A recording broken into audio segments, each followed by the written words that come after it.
Hello, everyone. I'm Kevin Gostola, managing editor for Shadowproof, and I'm very pleased to be joined by Ella Fassler, who is a journalist. She's contributed work to Nation, Truthout, and also Shadowproof. We have a story from her right now that covers Alabama prisoners who have faced solitary confinement and violence for organizing a boycott and work stoppage. And so I'd like to just take a moment to put that up on the screen for all of you so you can see what we're referring to today. And this is the article that she did some tremendous work on, and we're really grateful to have you joining. So hello to you, Ella. Hey, thanks for having me. And I'd like to, I'll pull this down so we can see.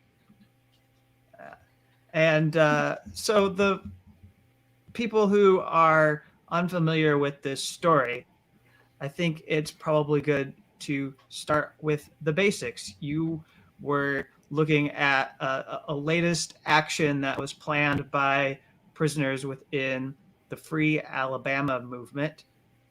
Could you tell us what the Free Alabama movement is, but then also why they were planning this boycott and strike at Kilby Correctional Facility in Alabama? So the Free Alabama movement is a group of incarcerated organizers who work alongside organizers from the outside, from all around the country, mostly Alabama, but elsewhere too. People may know them from the 2016 work strike. They were really heavily involved in that alongside IWOC, the Incarcerated Workers Organizing Committee, which was called one of the largest prison work strikes, I think, in the history of this country. Although it's always hard to tell because prisons are always, the prison officials are always saying no one's on strike. Then incarcerated people say otherwise. So this most recent work strike and boycott was called for New Year's to start the year off right. And it was actually supposed to be for the entire state. And they called it because, well, one, for boycott, commissary items are incredibly expensive because the government has monopoly contracts with companies. So the companies can charge like whatever they want, basically. So phone calls are really expensive. Just everyday items are, astronomical. So people called to boycott those items. And it's just kind of ridiculous because, the prisoners don't make money. So it like kind of the burden falls on, the burden falls on the lower income families. And then also the Alabama, the state of Alabama owns Alabama Correctional Industries, which is like basically a slave plantation, and they pay people a quarter to 75 cents per hour to make things like furniture and clothing and barbecue grills and stuff like that. So the prisoners called for a strike to protest slavery and to demand fair wages. And then at least 11 people in solitary confinement at Kilby went on hunger strike because they couldn't go on labor strike. Mm-hmm. And two of these people who are one I know has been part of this struggle for a long time, Kinetic Justice. He's a prisoner organizer. I think he does some jailhouse lawyering too, who has received coverage, who's been out there. Could you say a little bit about him and what happened to Kinetic Justice? So actually for this story, it was my first time talking with Kinetic, I think because he's been in solitary confinement so much. So I've more so been in touch with Swift over the past few years. Right. And then there's the other prisoner, Swift Justice, who you highlight in your story. Yeah. You can talk about both of them. You don't have to keep it separate. They're the dynamic duo. They're probably two of the people that are most responsible for the Department of Justice investigating and then suing Alabama. Kinetic kind of like blew the cover on this gambling ring at Limestone Correctional Facility. So I guess like the guards were part of this gambling ring with the incarcerated people. I think Shadowproof covered this. I didn't. Right. Well, Brian Sonnenstein, who's my colleague, he's covered it very closely, and so just for people who want additional background, I'm not asking you to go into it, but just to encourage people, if they want to see some of the story that has unfolded over the last few years, you can find that at Shadowproof. But anyways, continue. I didn't stop you. Oh yeah, no, you're fine. So yeah, Kinetic and Swift are always just like blowing the whistle on what's going on, and then the prison will transfer them somewhere else, and then they'll uncover something at the next person that they're sent to. So unfortunately, Swift Justice right now, who's one of the key organizers in this most recent call for the boycott and worker strike, is being retaliated against. They threw him in solitary confinement, and he hasn't eaten for 20 days now. So he joined the hunger strike once they put him in solitary confinement. And we haven't heard from him for about a week now, unfortunately. So we're not really sure what the status is there. But like, yeah, Swift's been really responsible for whistleblowing at Limestone Correctional as well. So there was this thing called bucket detail, which you might have heard about. But I covered this for Truthout. They used to shackle incarcerated people to buckets and like force them to defecate in buckets for days on end. And once he like blew the whistle on that and we wrote the story, they stopped doing that. So that's one win. So those guys like always have a lot of energy, and I don't know how they do it, but I have a lot of respect for them. Yeah, and so one thing that we wanted to make sure we covered specifically was this aspect of the solitary confinement, and the fact that, as you're saying here, you told people that, or you cover how Kinetic has spoken out against this gambling and exposed contraband rings by the staff. So he's kind of a whistleblower, and he is somebody who's taking a risk. He speaks to the media, and he also does jailhouse lawyering, which we know is something that prison authorities often do not like. So if you could talk about this aspect where solitary is being used to silence a person, and anything you want to add on how this is a practice that authorities will use in these facilities. Yeah. Solitary confinement is something that was controversial like over a century ago in this country. So that kind of shakes up the idea that we've totally progressed as a society, because it wasn't really something that was done even, a century ago.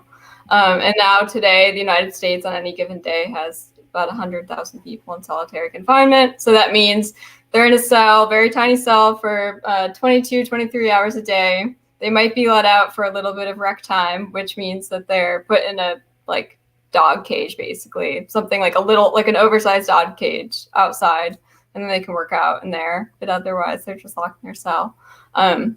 So yeah, it's used to punish people that file grievances, lawsuits, or people that speak to the media.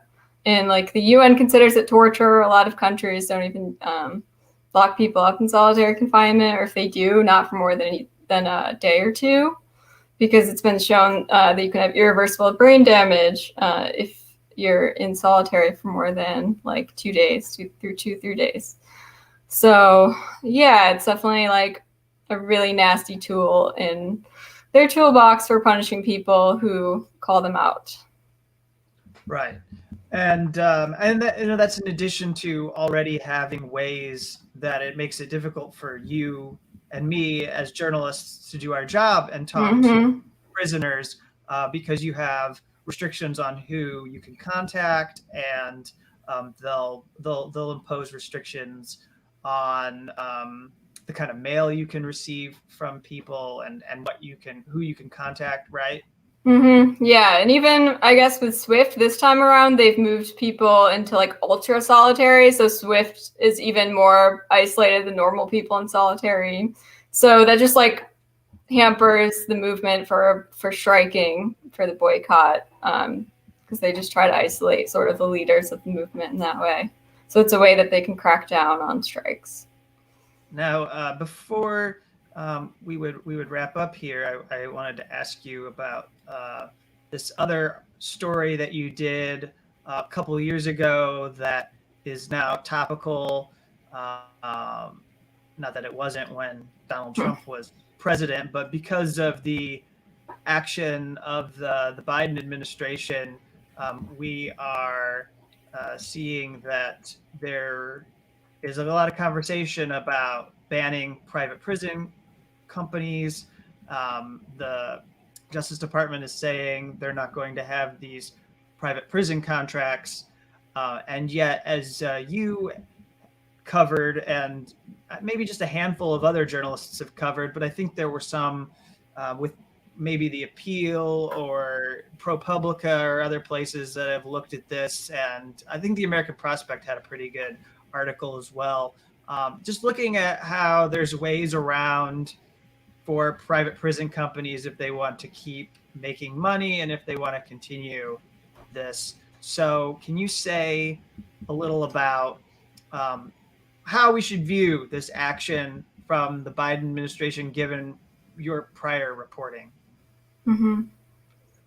Yeah, as many people have pointed out, privately owned federal prisons constitute a very small fraction of actual people that are incarcerated in this country. So about 14,000 people, and we have maybe 2.5 million incarcerated. So, and I haven't seen any indication that those people are going to be released. So that would be a pretty big deal. If there's 14,000 people released, that would be awesome. But I haven't seen that indication. So it seems like it's just going to be sort of a transfer of hands, is how I understand it.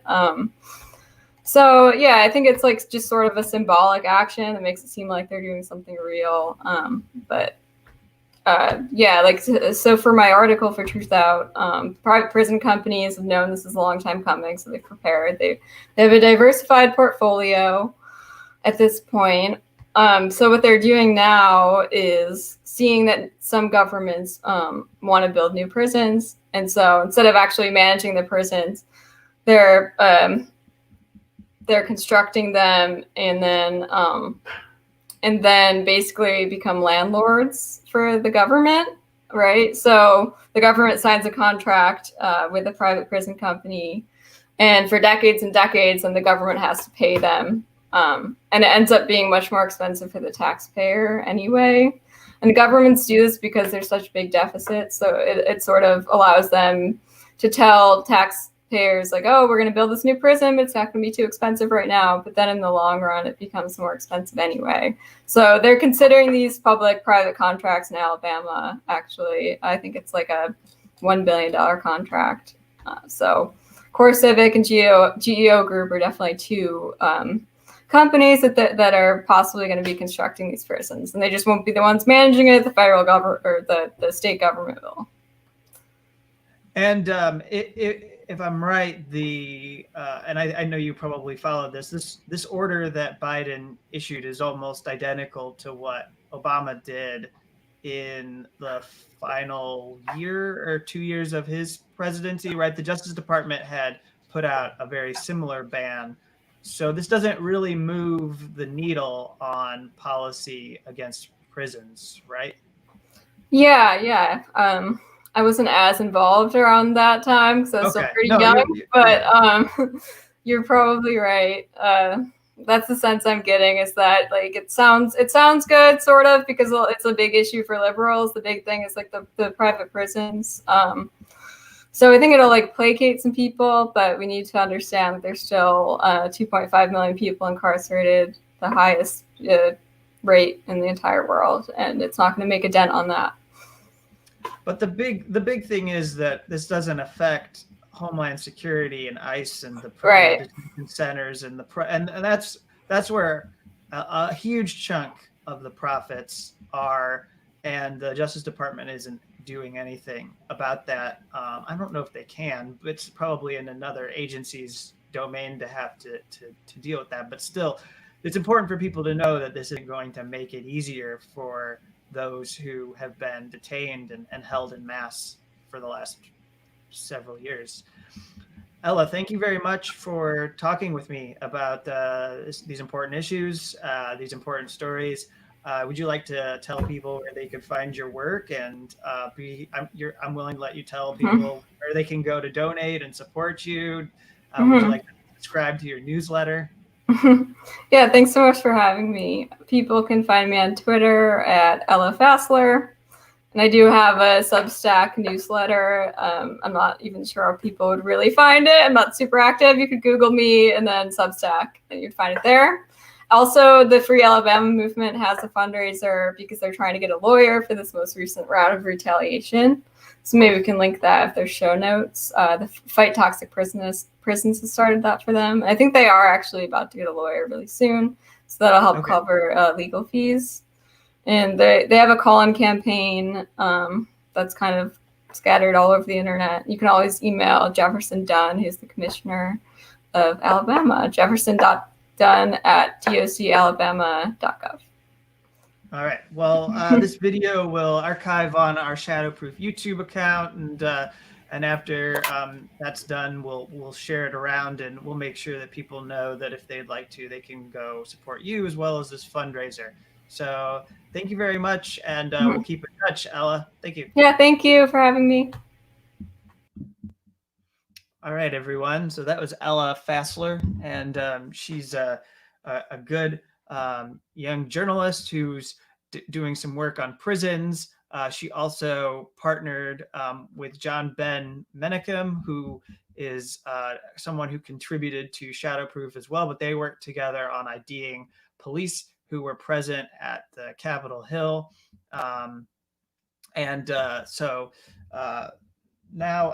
I'm going to continue on with recording some more video of this. Just 1 second. Okay. Just, if we could pause for a moment, I'm going to send this email to Ella.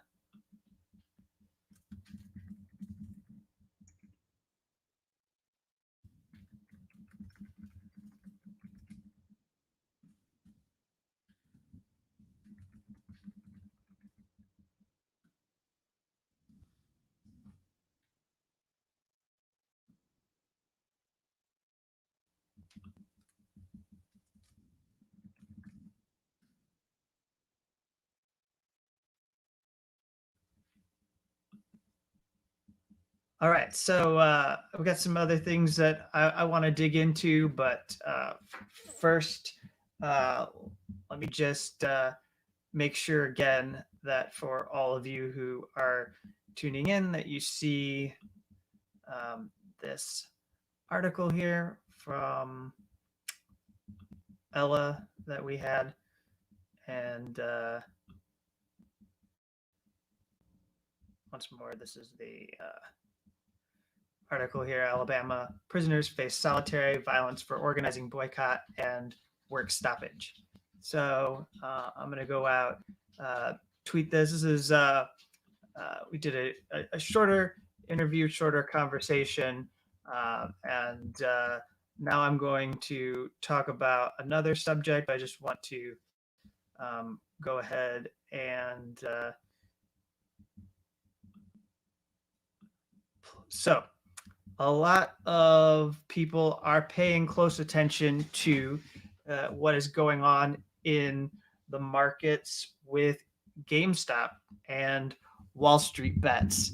And I don't know if any of you are following along or if any of you have any interest in talking about this, but this is dominating the attention in the United States today.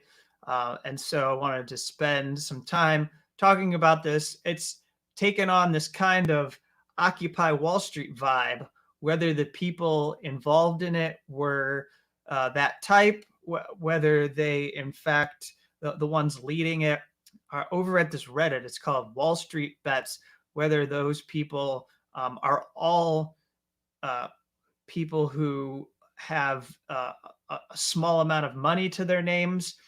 It's hard to tell, but they certainly have attracted people who have a limited amount of funds in their accounts who saw this potential based on what WallStreetBets was saying to put some money down in GameStop, which is a retail chain in the United States for buying video games and used video games as well, and other products. And they decided to go against a hedge fund. I believe it's called Melvin Capital, but there are others that are making bets around GameStop. And we're hearing about how these hedge funds have been impacted to the tunes of several billions of dollars because they made these bets against GameStop that it would fail. Essentially, it works like this.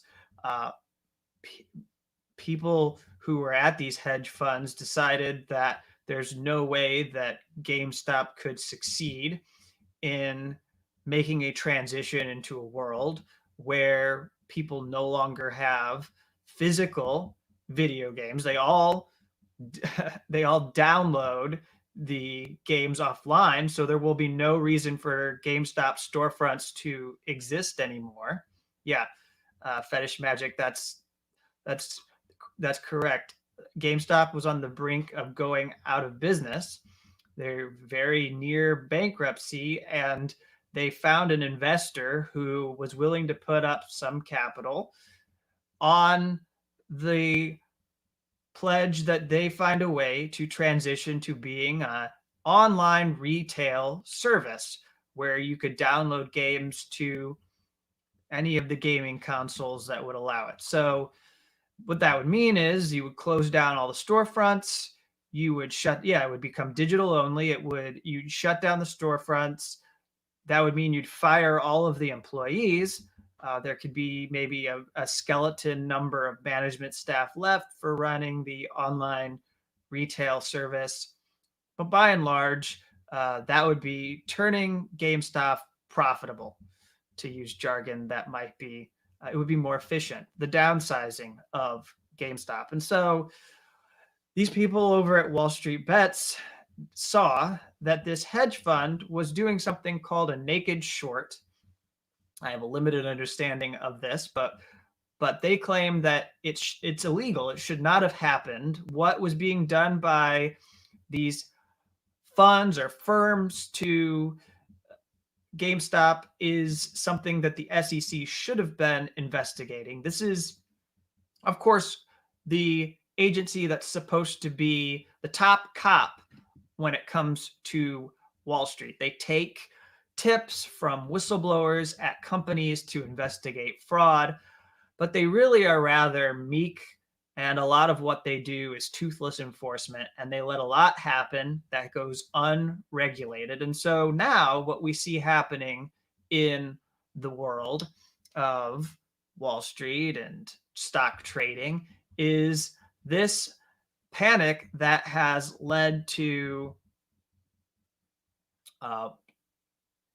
Julio asks, it would be possible to put subtitles for automatic translation into other language, helps those who do not have English as their everyday language. YT has this feature even for offline. All right, thank you, Julio. We will look into that, setting up translation for people who do not speak English. I'm not going to be able to make a change to the video right now, but thank you. And we'll look into seeing if that's something we can set up for the future streams. So and I know there's a lot of people from all over the world that tune in, even though I mostly talk about United States topics. And I know sometimes some of you probably wish I could be more international in the stories that I cover. But so we've got this dominating, and as I said, it has a little bit of this Occupy Wall Street energy. And as I get into this and show some of the tweets and a video clip of a person who is involved in making investments that I was involved in Occupy Wall Street back in 2011 in the sense that I was with Fire Dog Lake. We were putting together supplies and giving them to encampments that were set up throughout the United States. And this was an incredible moment that seemed to happen spontaneously. People decided they could take over a park, and they did in New York City. And then all over the United States in bigger cities, there were others that decided to mimic them. Then there were people in smaller cities, less urban, that decided that they wanted to join as well. And anywhere that people could set up encampments, they were coming out. And that was where we found the language of talking about the 99% versus the 1%. And it opened people's minds to a lot of the Wall Street corruption. It seemed to be the safety valve opening, and people saying they weren't going to take it anymore because of the corruption that had led to the 2007, 2008 economic collapse. And so what ended up unfolding is people then and in around 2011, there was still a lot happening with WikiLeaks as well, and Assange was out there, and there were people on the internet with Anonymous who were providing support to Occupy Wall Street on the ground. There was a whole lot of populist energy, left-wing populist energy that said to the elites that people were not going to take it anymore because they didn't want to be exploited. Yep, the Los Indignados. I remember that.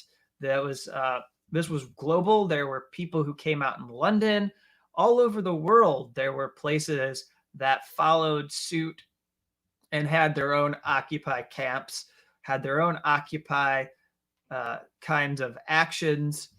It was sort of similar to the way you saw people respond to the Black Lives Matter protests back in 2020.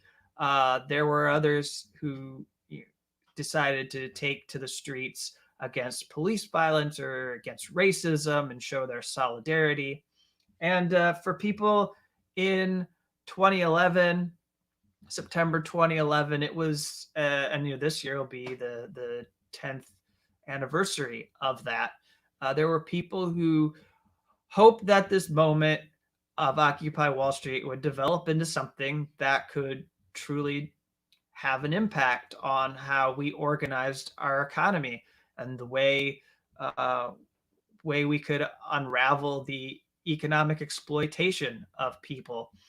It directly challenged the culture of Wall Street and said that this was not acceptable. But nothing was done, really. I mean, all we got was had already been done. We didn't get any more than what had already been passed, which was it was called Dodd-Frank.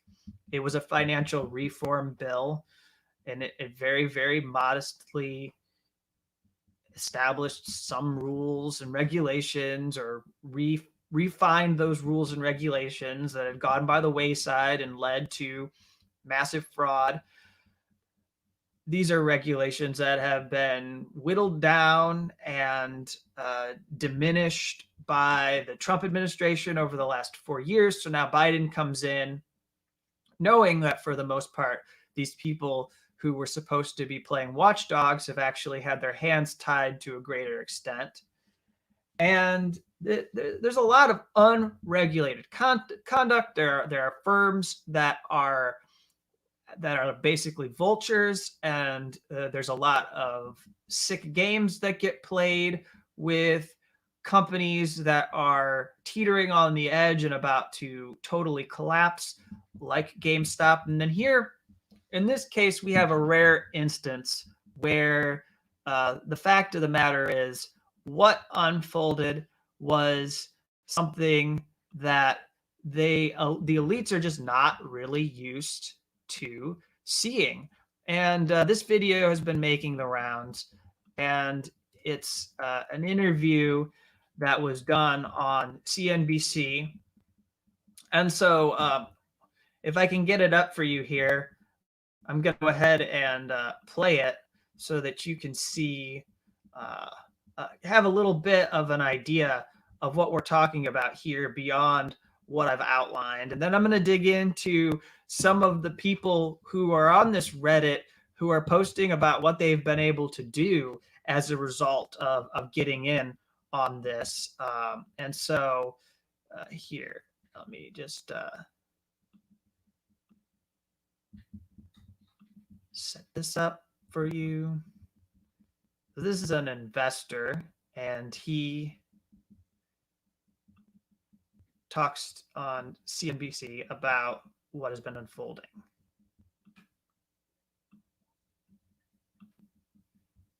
I just need to make sure I get this correct and actually share the audio for it with you. Please bear with me. And tweeted on Tuesday that he'd gone long through call options. Chamath Palihapitiya is the CEO of Social Capital. He joins us now on the phone. Chamath, thank you for being here. Hi, Scott. How are you? I'm good, thanks. So you tweeted yesterday that you bought $115 calls in GameStop. Can you tell me what your position is as of this very moment?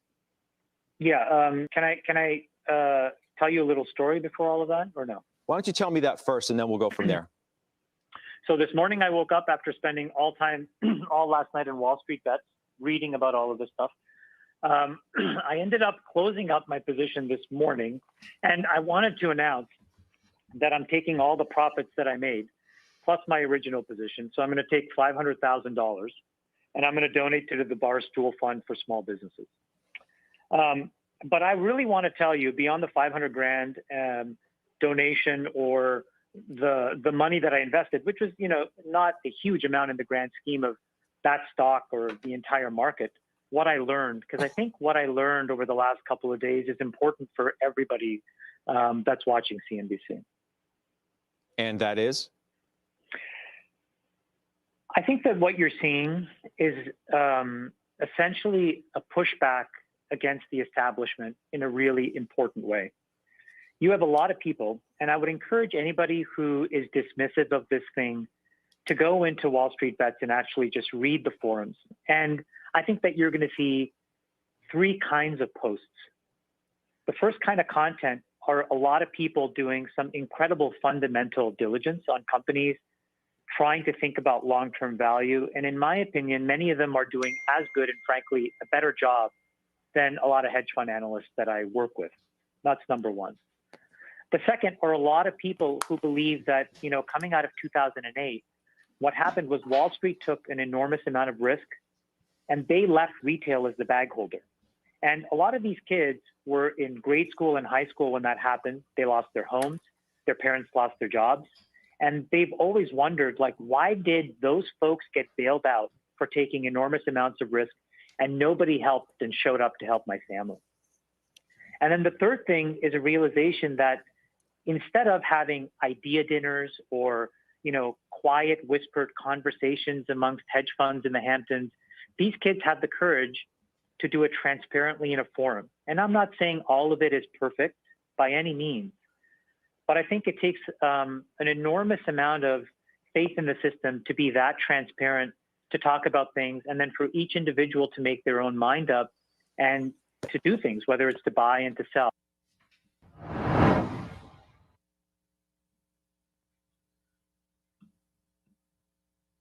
So I don't know about Battle of the Billionaires there. That was up there on the Chiron. That apparently there are some billionaires who are buying in. Well, it is true that there was a billionaire investor. He comes from Chewy, which is the company Chewy.com that is involved in sending pet supplies.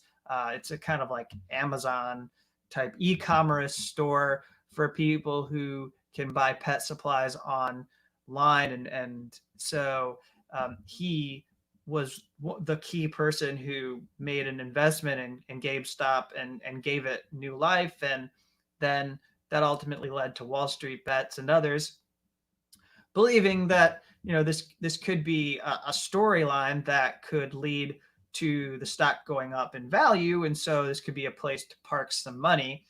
And then it was the hedge funds, these firms that are now panicking, and some that are now owe billions upon billions of dollars because they went short, that they are in trouble because they said, you're never going to succeed, GameStop, against Amazon. You're never going to be able to beat them. And so they put their money down and they took a risk. Although they didn't believe it was risky, they were taking risks. They were taking risks the same way that people over at WallStreetBets, who were telling everyone to buy GameStop, were taking risks. This is how speculation works in the market. This is what is going on a daily basis, and a lot of it going on entirely unregulated. And of course, it sells a kind of a dream. It says that if you have even the smallest amount of money, take just like your $600 stimulus check. You take a $600 check that you get, the stimulus check, the only stimulus check that it looks like people are going to have for the next 3 months, possibly. You take that, you put it down on any one of these companies, and you look at the kind of wealth, the insane amount of wealth that has been accumulating over the last year during the COVID-19 pandemic, even as parts of the economy remain shut down, there isn't normalcy, and you realize that people who are average working people have just been sitting around watching these hedge fund managers, these executives, these corporate executives. They've seen the CARES Act and how people got bailed out. The first relief bill was a $4 to $6 trillion pump of the markets to get everything back up and floating. And there are people who see what's going on and they say, well, I would like to play this game too. And I would like to be involved. I think I can beat you at your game. And they have. The people over at Reddit, at this WallStreetBets, this forum, they won. They beat these. And that's why there's panic. That's why everyone's asking, is Joe Biden monitoring the situation? That's why you see these the sort of financial news establishment is in a meltdown.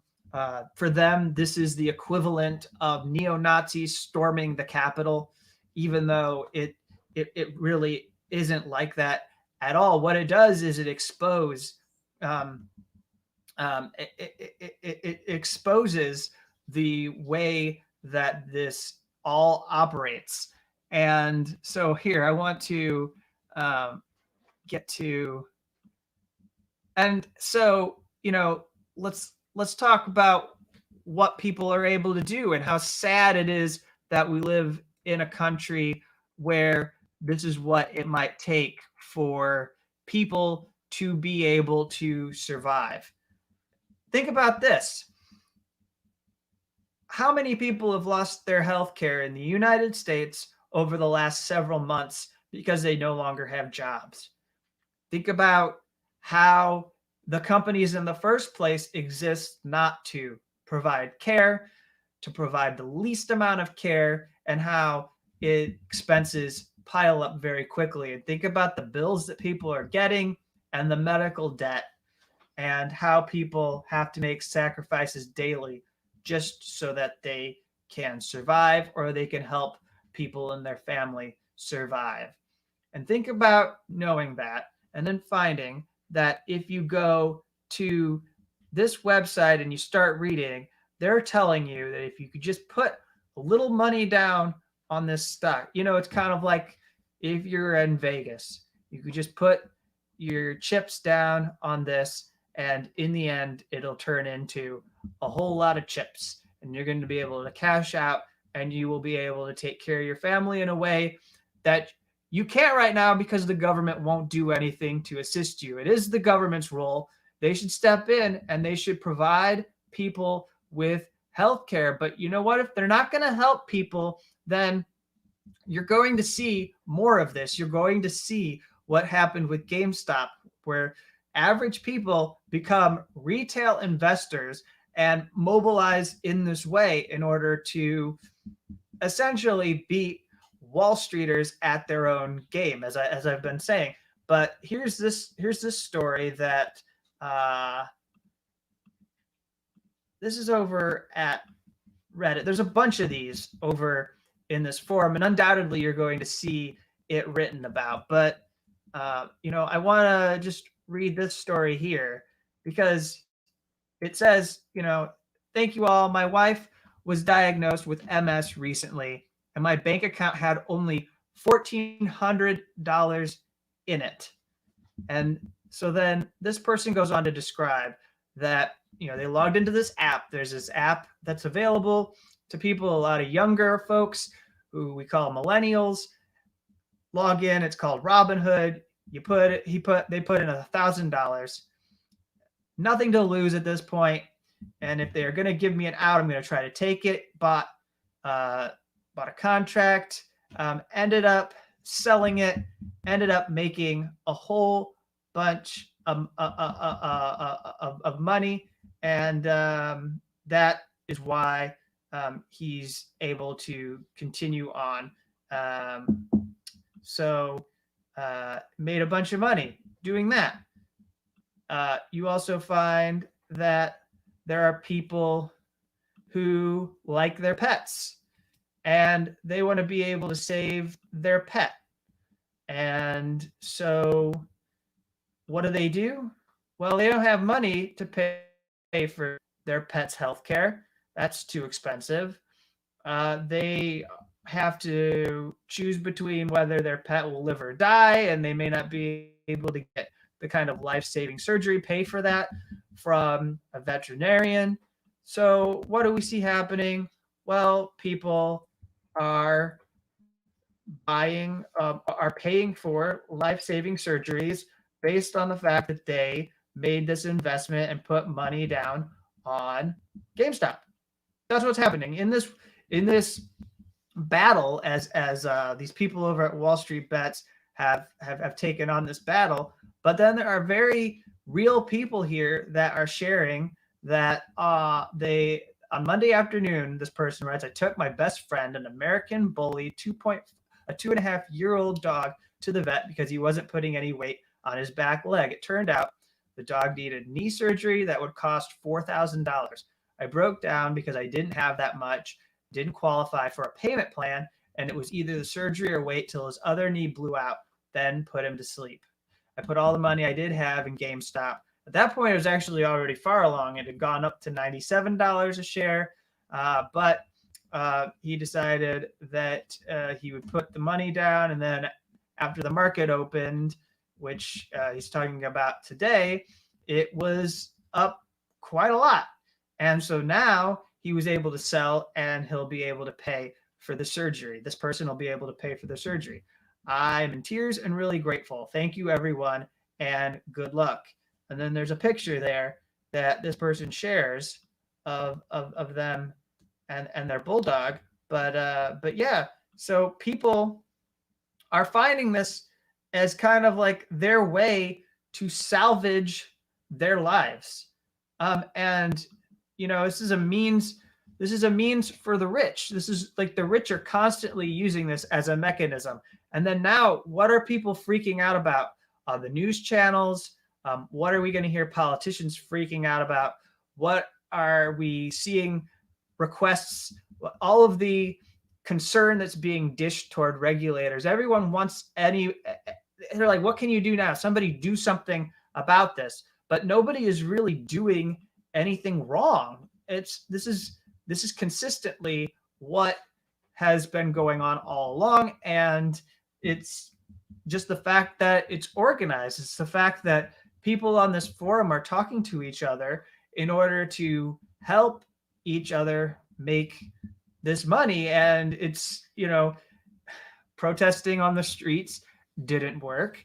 Trying to elect Bernie Sanders within the Democratic Party didn't work. We see disaffected people who do share some of Bernie's ideas get sucked into some of these militia groups who have politics that are racist, hate-filled, yet they take anti-establishment views. They are organizing against the government. They believe that there should be a kind of right-left alliance, but it's, that presents a risk to people in power. But now you also have the potential that with this, not only are you going to have people who are, oh, there you go.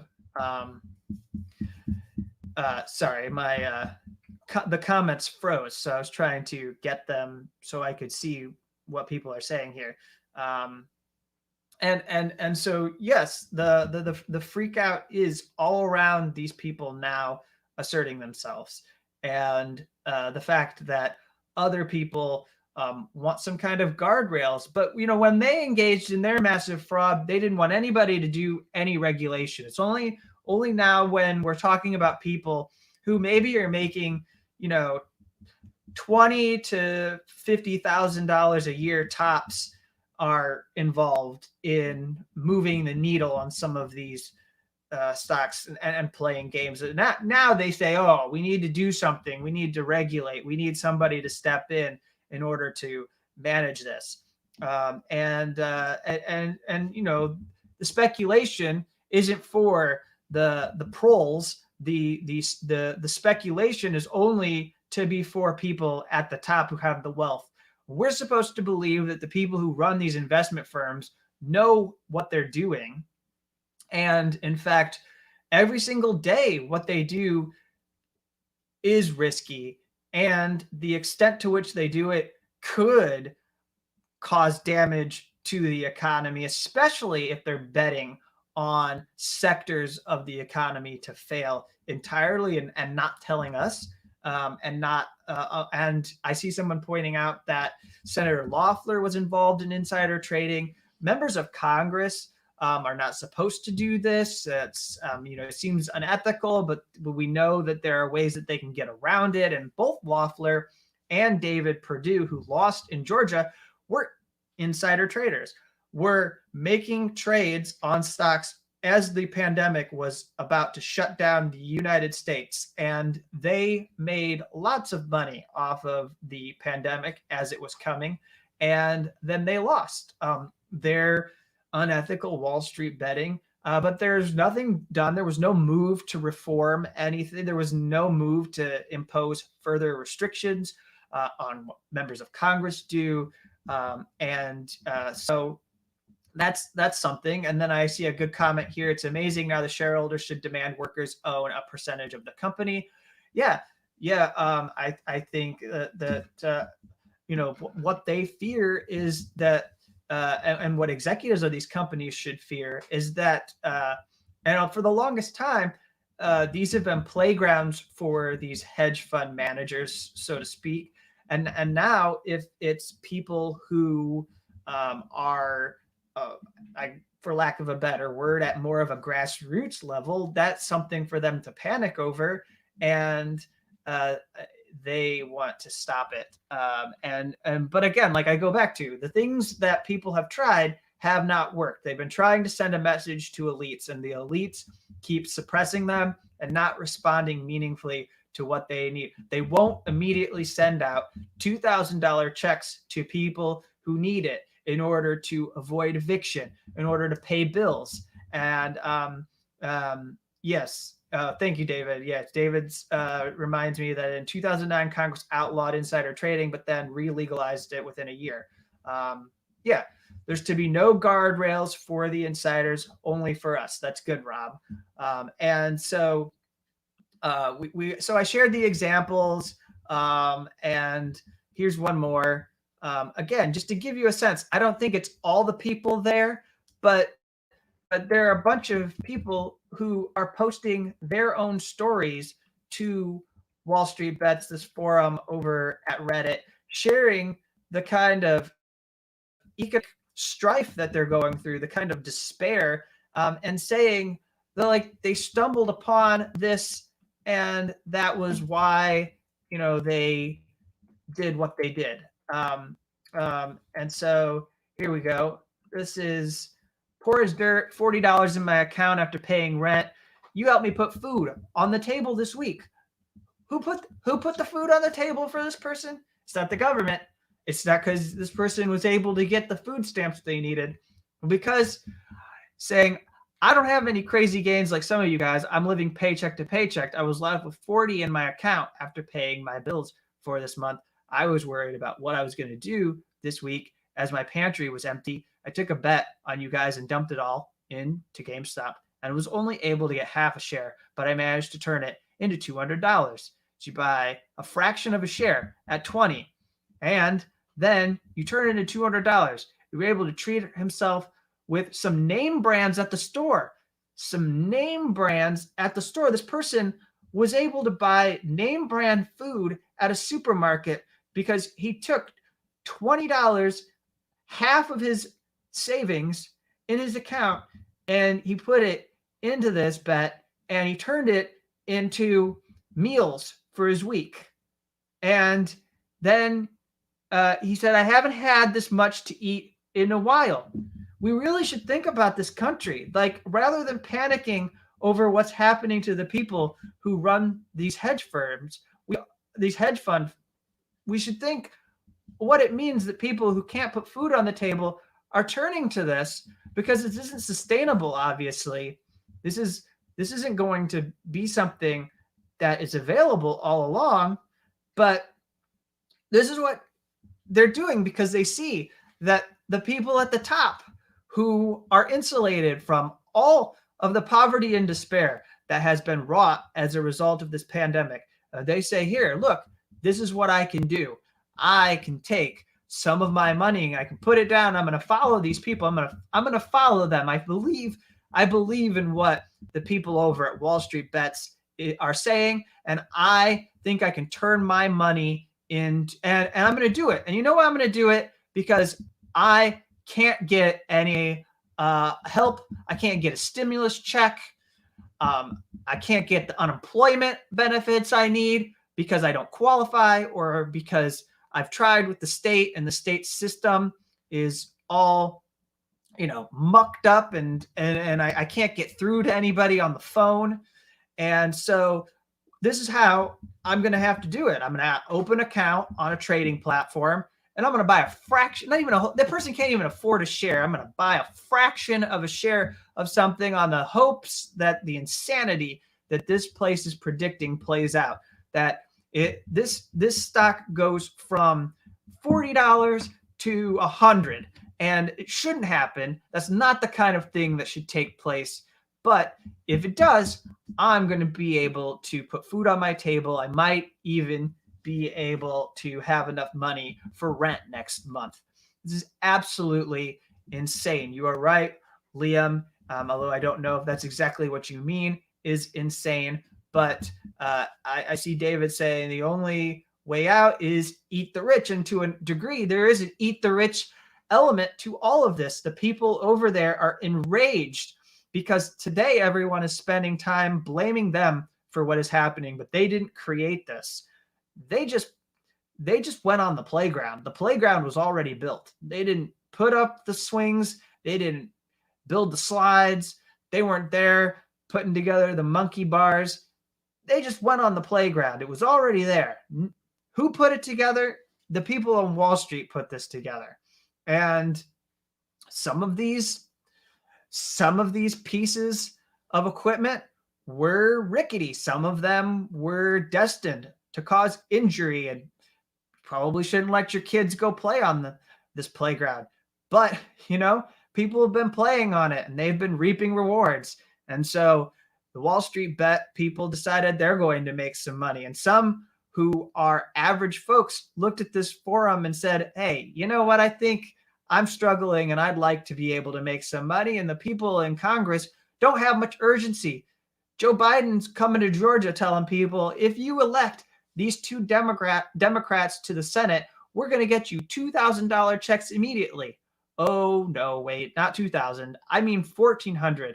We're going to get you $1,400 checks because I only meant that we're going to do a total of $2,000. You already got $600, so that way we can get it back to $2,000. I only meant $2,000 altogether. I didn't mean a new amount of $2,000. Just that, you were deprived of $1,400 back in December let's get you that money. Oh, wait, hold on. Maybe we'll get you $1,400 in March. We need to do some more work, catering to Mitch McConnell and his power trip and his very wicked games. We need to cater to him. And then there's Joe Manchin and Kristen Sinema, who are leveraging their power against working people in order to force bipartisanship with Republicans. Are going to stop any kind of agenda.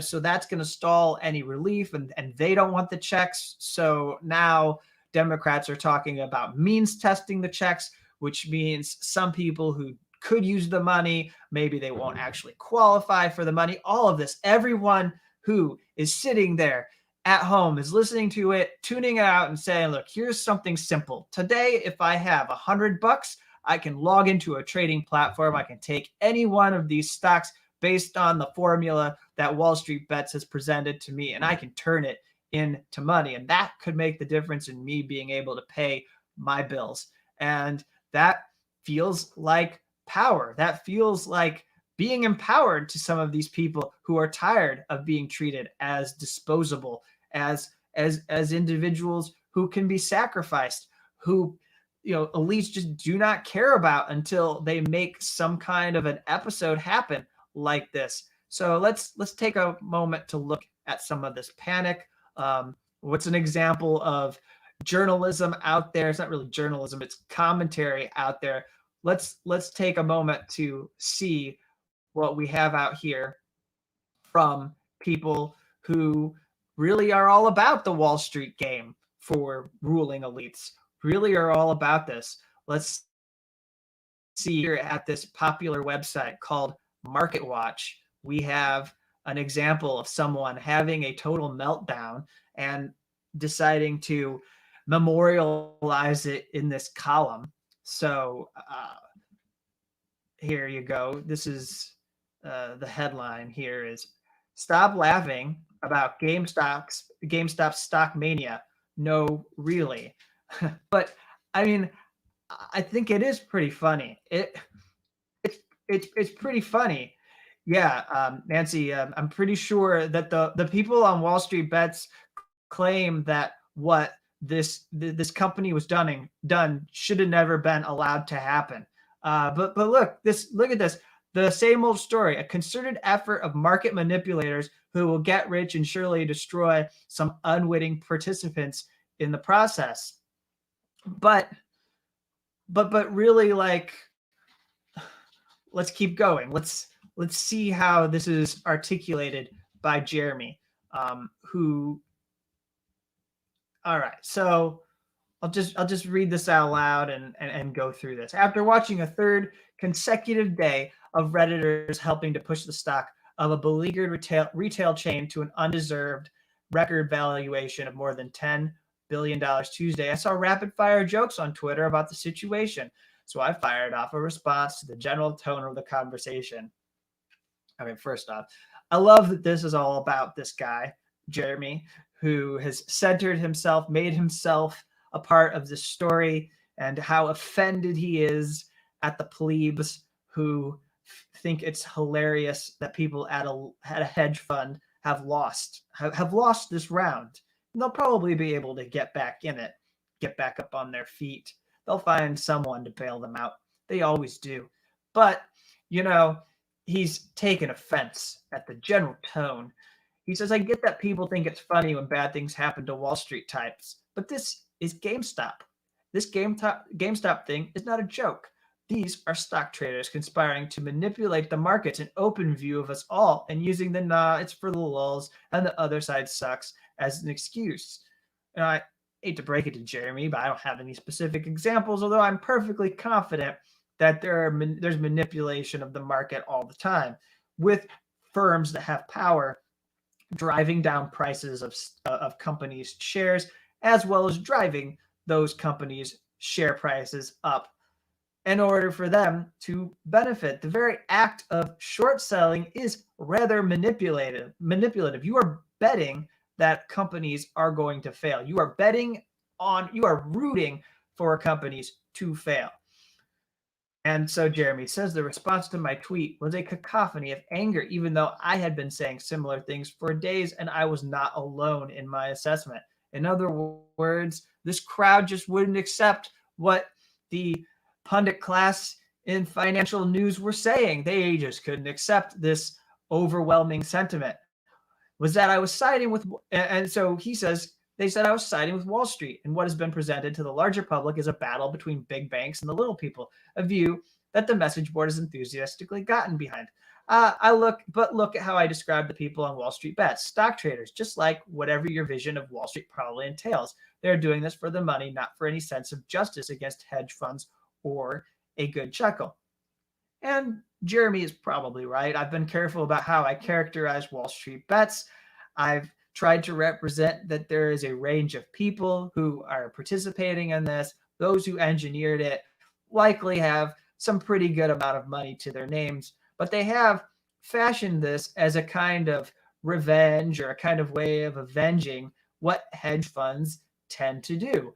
And they do tend to play these games that can have a high impact on retail investors, that's the colloquial term for the average little guy, the guy who says, I'm going to put my money in a 401k. And let's all think back to what happened. There were a lot of headlines about the meltdown, the crashing of the markets. The value of the market indexes went down a third back in March when the country was shutting down, and nobody really stepped in to stop all of that. That all unfolded. There were countless number of families, people nearing retirement, that felt a panic, likely took what was left in their accounts, probably lost a lot of money, didn't make that money back unless they knew to stay in and then go for a ride, but nobody knew what was going to happen. This was uncharted territory. That pandemic was coming that has now rivaled what we saw a century ago with that flu pandemic. And so, hey, nobody stepped in to save those people right away, not immediately. That played out for many days before anything was done.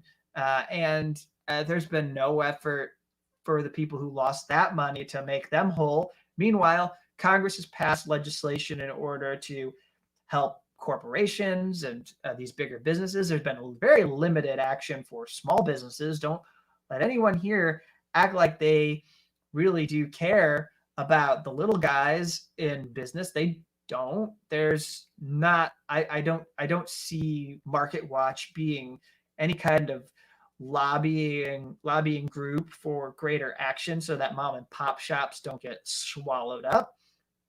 The game on Wall Street is to cheer mergers and acquisitions. They love when big corporations swallow up other smaller fish. And so now that a bunch of small fish have taken down a big fish, or let's say a shark, maybe, that is panic inducing for people like Jeremy. So then he adds, many posters trade for a living, and not all of them are day trading. They're Tesla profits. Wall Street knows about Wall Street Bets as it makes it bets, at the very least, and has not been excluded from GameStop's rise with its own share of most pies and high-frequency traders front-running the Robin Hood crowd. The sheriff of Nottingham will get his tax no matter what. Okay, so I'm not really sure how to parse that, but he continues to say he sees two links in the chain.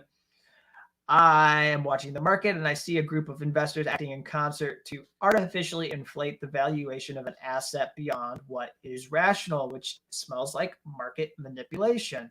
But here's the problem, Jeremy.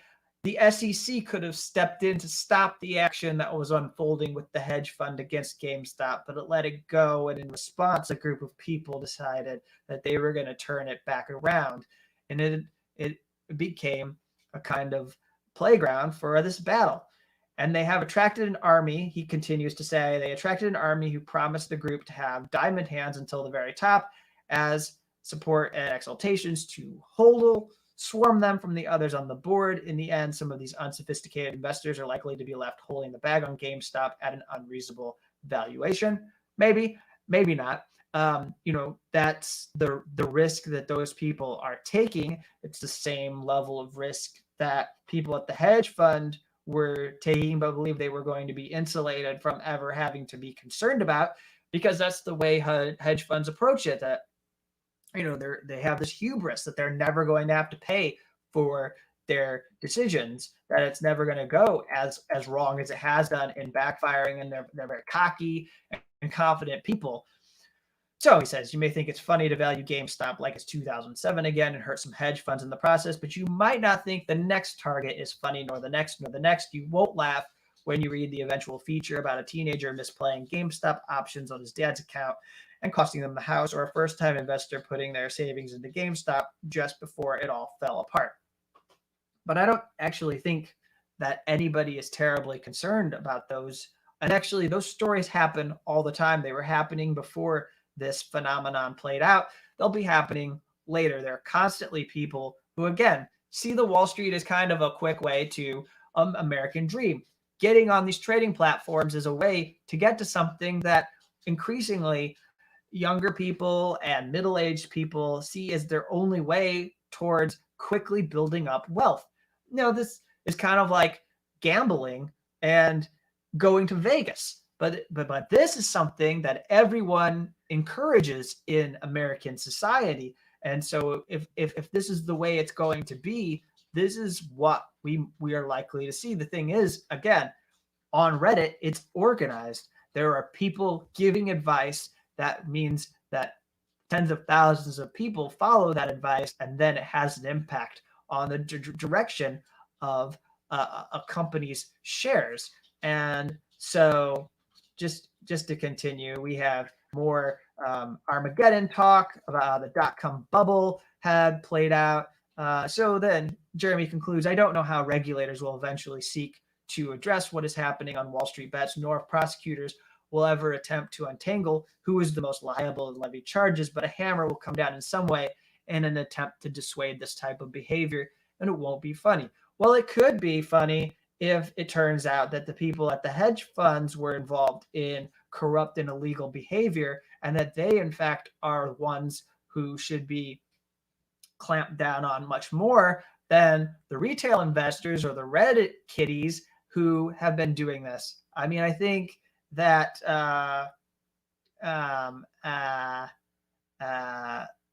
okay, well, first off, let me just say this, Mr. K, there is a COVID-19 epidemic or a pandemic. I don't have any tolerance for pandemic denial.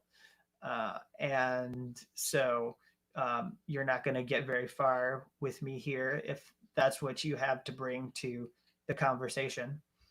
All right. So,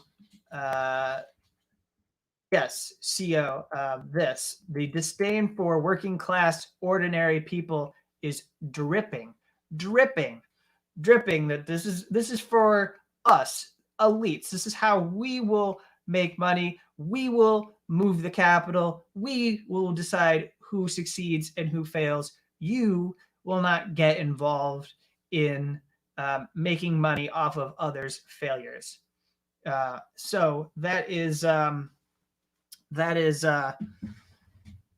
very real here. So I've got a couple more things on this. I've been going on a long time with it, but that example over at MarketWatch is wow. And there's other examples of this. So here, I really like this.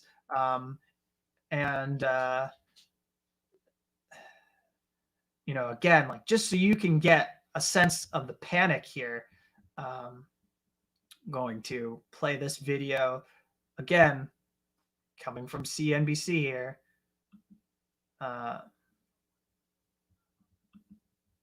So just a second, I'm gonna make this work here. Go to this and share it. But yeah, this is really just an incredible moment. Really just an incredible moment here with people. And again, I like I said, I have flashbacks to Occupy Wall Street. I have flashbacks to the way people acted when thousands of people who went out in the streets were doing we're taking action in ways. And then you had all of these columnists saying, oh, you can't do it that way. Don't do it that way. It's too risky. And, oh, this is what's going to happen. Well, thank you for joining us, CO. And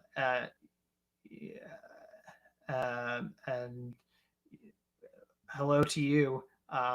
Thank you for coming to us from Peru. All right, so here's the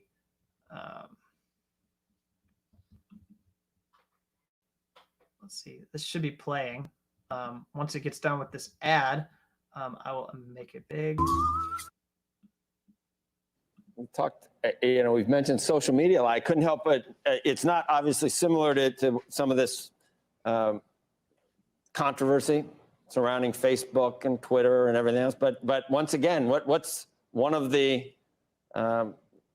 things that we're talking about is maybe misinformation and pump and dumps, and it's occurring on social media again. It just, I'm wondering whether it's part of the same problem, the type of regulation that we finally need to consider. And like I said, we should always have a light touch with regulation, but you're seeing the way things can get started. Again, this is different. Maybe it's Reddit, maybe it's not Facebook, but you're seeing the same situation.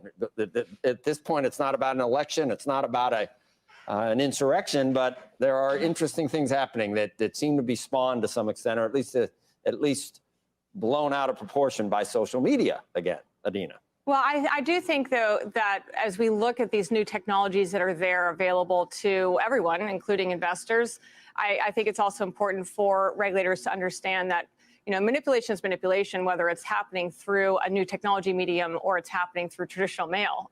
So I think it's just a matter of making sure that we understand what the behavior is, what's underpinning the behavior, and working appropriately with the regulators to manage the situation, regardless of the technology that they're using. So Squawk Box guy, that Squawk Box guy is essentially saying that maybe what they need to do is censor Reddit. Maybe that's the thing. Maybe if we want to prevent what happened with GameStop, we could just have a censorship. Maybe this goes along with what we're hearing about the need to censor media to basically control everything and prevent the kinds of raids, the kind of mob action we saw at Capitol Hill. He's saying, well, okay, maybe over at Reddit, the fact that we've seen an entire hedge fund taken out over this, in order to prevent that, we could just clamp down on the misinformation or the disinformation. But the thing is, it's not misinformation. These people were right. In the end, they're right. I mean, because the money doesn't lie. The transactions are the reality. The outcome is the reality. The fantasy is that these people were going to survive what everyone over at this Wall Street Bets forum were doing. What the hedge fund should have done is realize that they were going to be beat, and they should have backed out, and they should have backed down. And again, as I have said multiple times now, it's alleged that what the firm was doing to GameStop was illegal. And, I've seen it raised by a few journalistic colleagues, the example of Toys R Us and how that was completely destroyed by vulture capitalists.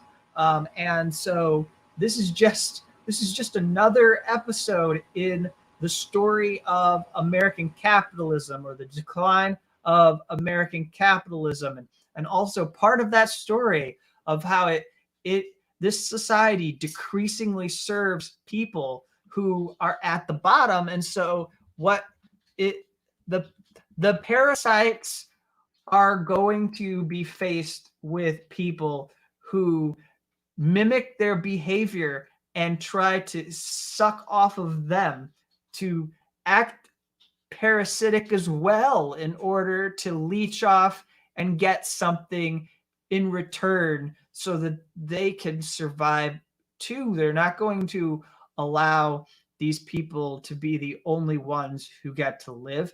People want dignity in their lives as well. Ryan Grimm says, when vulture funds ran a multi-million-dollar campaign to drive the economy of Argentina into the ground to profit off junk debt, immiserating an entire country, nobody on Wall Street called for regulation. When they did the same to Puerto Rico, these people were silent. Eat shit. Exactly. And I think that's the way I feel about all of this. I think everyone who's getting beat down on Wall Street today because of some Redditors eat shit. Here's Glenn Greenwald. I'll put this up on the screen. And so, they look, the people over at these hedge funds just didn't want to admit that they were getting beat. And they just kept going on and on with their bets.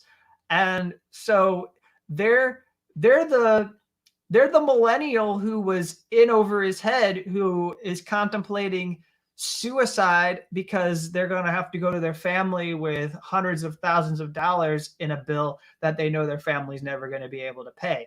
And so now the hedge fund is the millennial who we've had this whole culture in financial news of like snidely looking down upon millennials. These millennials who have student loan debt that they can't pay, these millennials who can't get a job, these millennials that have minimum wage jobs. We can't get the minimum wage raised to a federal wage of $15 an hour. So then what happens? Well, then they decide that they're going to go play the game. And then there's panic.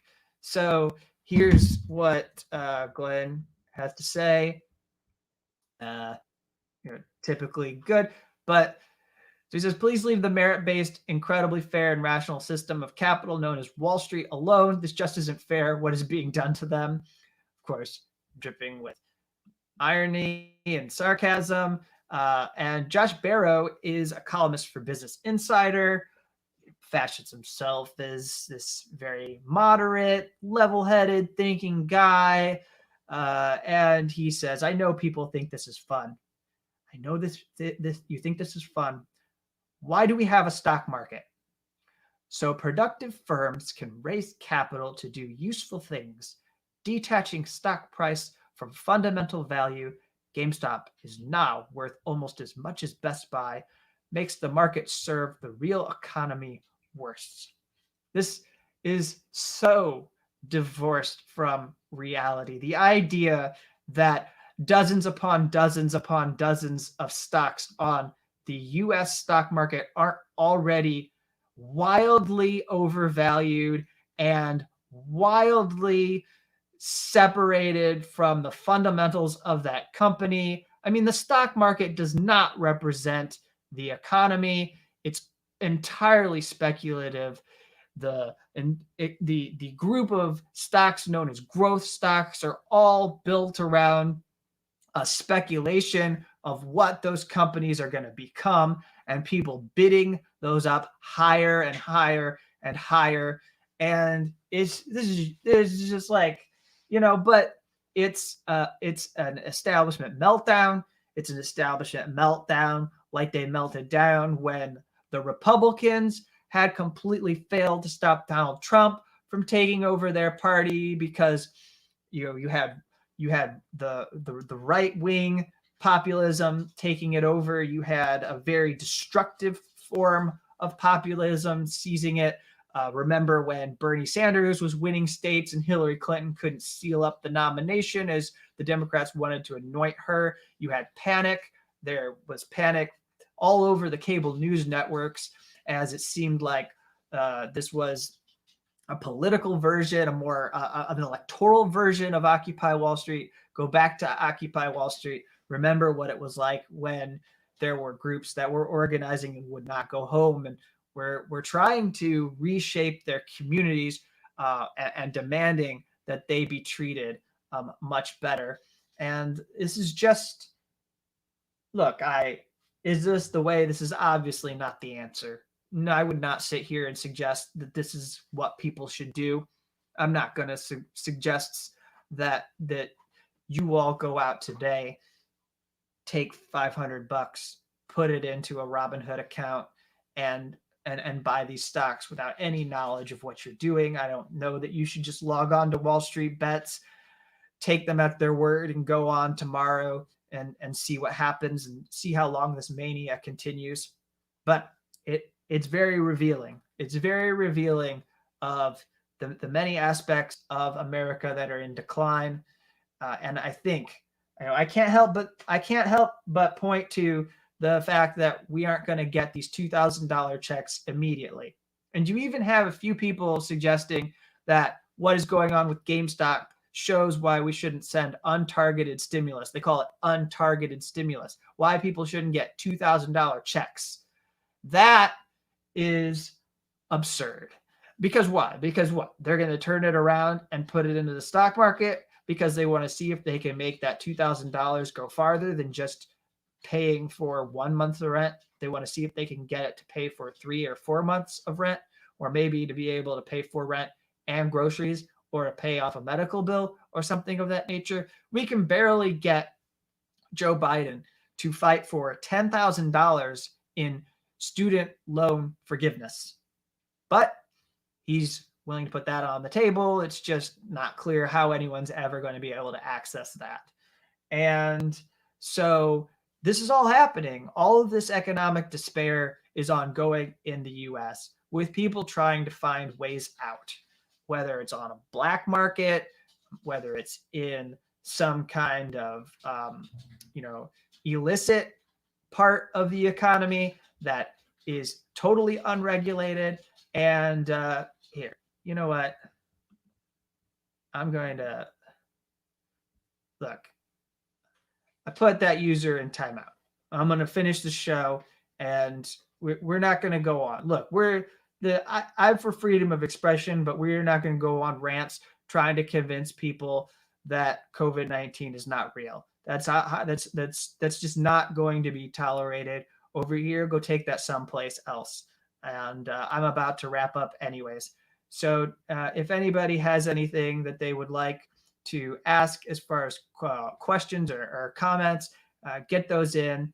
And so in any case, and Mr. K's been here before. He's been a good user, and I think there's nothing wrong. But just need to know that we're not going to go there. We could go to other areas, but there's scientific and documented evidence, especially with the hundreds of thousands of people who are dying. And you just take your denialism someplace else. That's what we're going to talk about, because that's not what I'm going to talk about here. Choose another stream.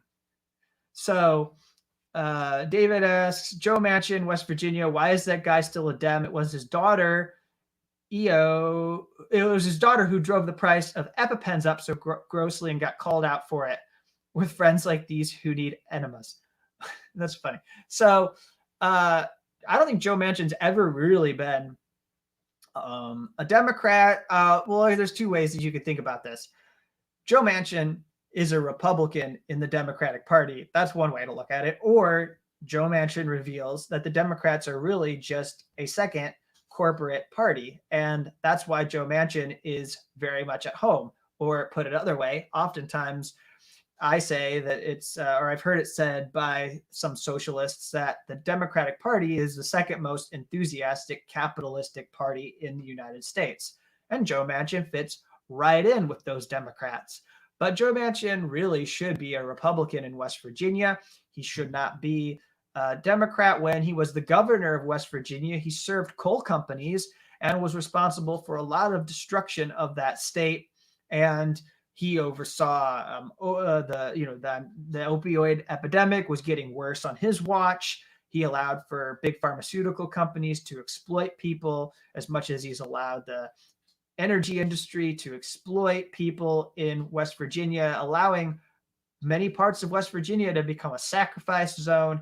It's absolutely terrible what the people of Appalachia, in particularly West Virginia, have had to go through. And he bears a lot of responsibility for setting the foundation for all of that. And now he's asserting his power and holding up any kind of action, saying that he's going to stand up for unity with Republicans rather than allowing progressive policies to be passed, rather than allowing for measures that could help working people to be passed first and foremost.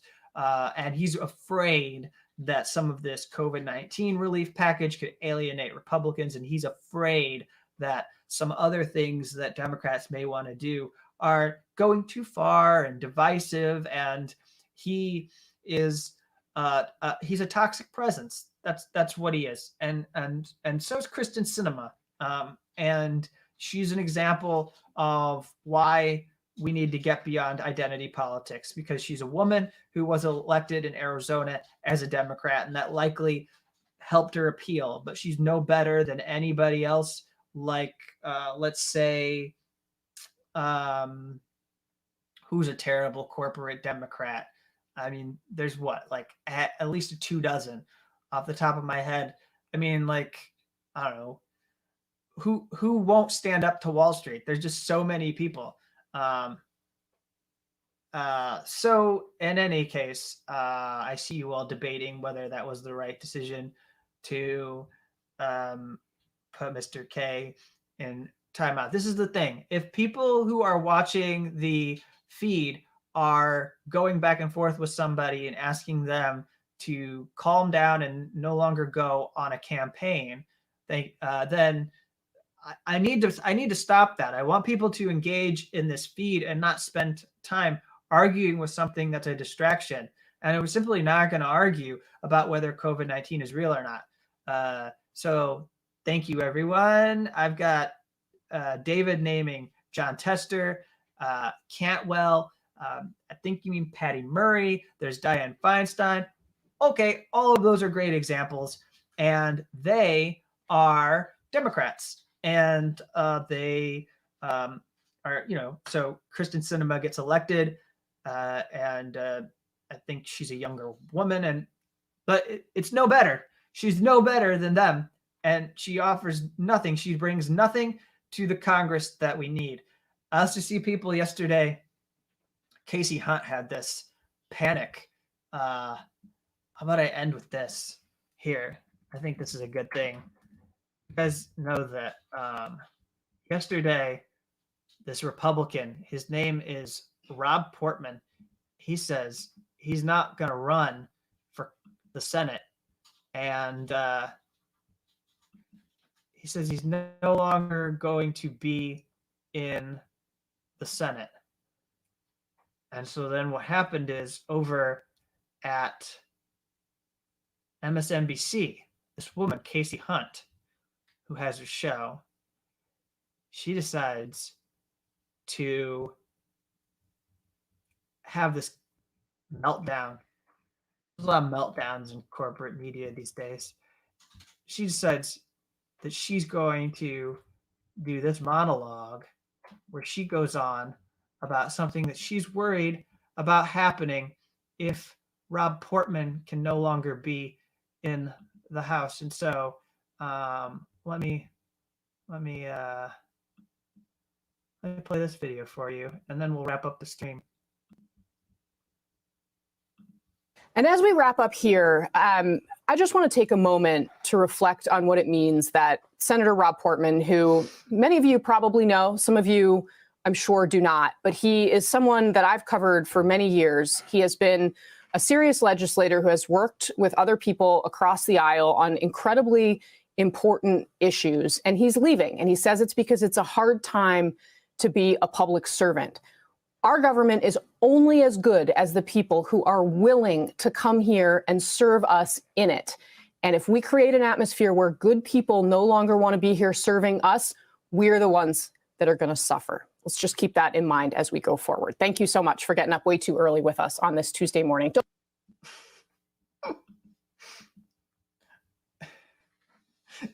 If we don't have Rob Portman, we're going to survive. I'm pretty sure about that. The Rob Portmans that enter the Senate, as I said on Twitter, are warmongers. They are corporate people. They are authoritarians.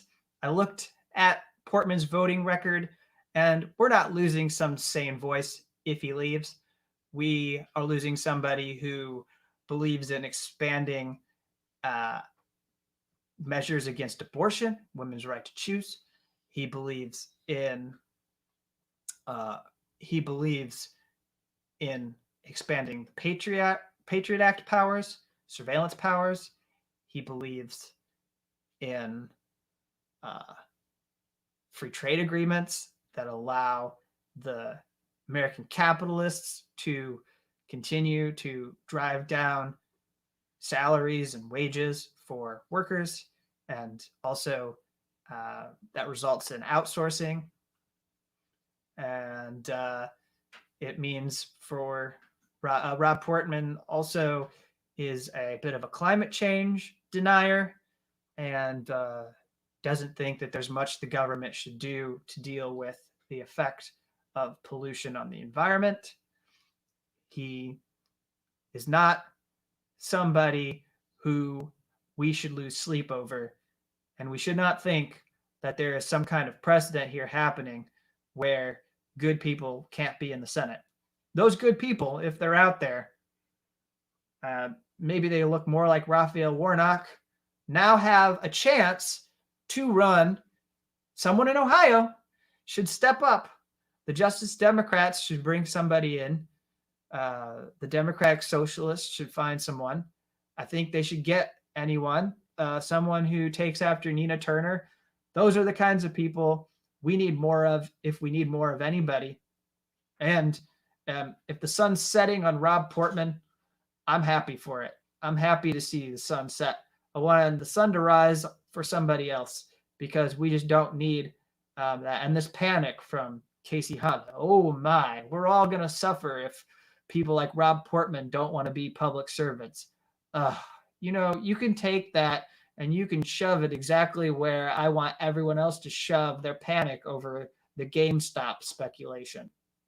So I don't have anything else to talk about.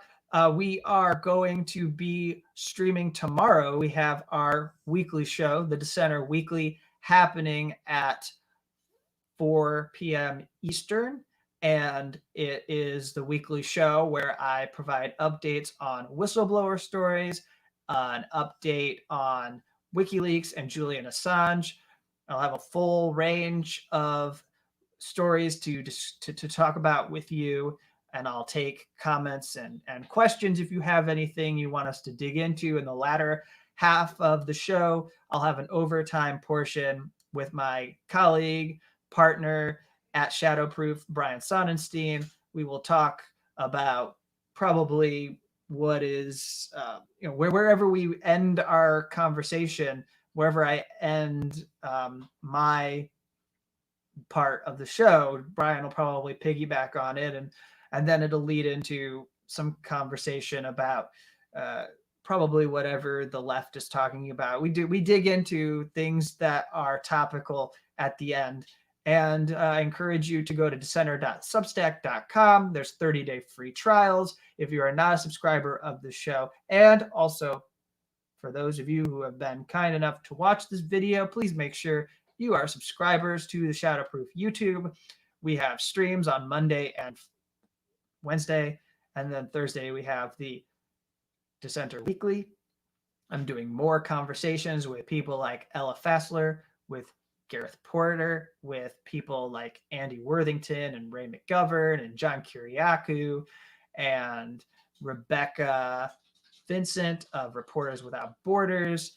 There are a lot of voices I want to bring in and give a platform here over at Shadowproof and have these conversations that are important, that will go up against the culture being promoted by the media of handling the Biden administration with kid gloves and being accommodating rather than being a watchdog of their administration. I didn't accept that kind of a tactic or that kind of approach during the Obama administration.